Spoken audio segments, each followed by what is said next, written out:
আজি বিশ্বনাথ জিলাৰ বিহালী সমষ্টিৰ বিভিন্ন বিদ্যালয়সমূহৰ প্ৰাংগণত কৰ্ম এনজিঅ'ৰ উদ্যোগত বিহালীত বিভিন্ন প্ৰকাৰৰ গছপুলি ৰোপণ কৰা হয়।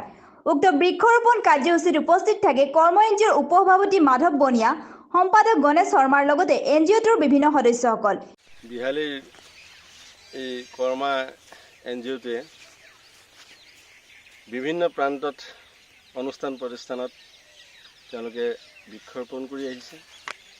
এই বৃক্ষৰোপণৰ দ্বাৰা তেওঁলোকে এই প্ৰকৃতিক সুন্দৰ কৰি তুলিব ধৰিছে, বায়ু প্ৰদূষণমুক্ত কৰিব বিচাৰিছে।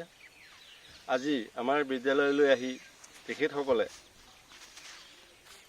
এই বৃক্ষৰোপণ আঁচনিটো হাতত লোৱাৰ বাবে মই নথৈ সুখী হৈছোঁ।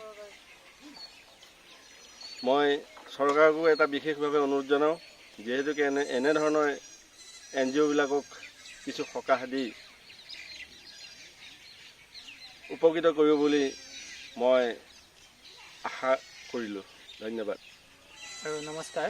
লগতে আমাৰ লগত আধ্যাত্মিক জ্ঞানো হোৱা উচিত। আধ্যাত্মিক জ্ঞানৰ অবিহনে আমাৰ জীৱনটো জিৰো।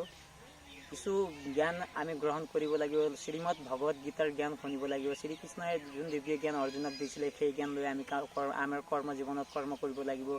কৰ্ম কৰা আৰু ফলৰ চিন্তা নকৰাকৈ কৰ্ম কৰিব লাগিব, তেতিয়াহে আমাৰ জীৱনটো চাকচেছ হয়। ধন্যবাদ, নমস্কাৰ।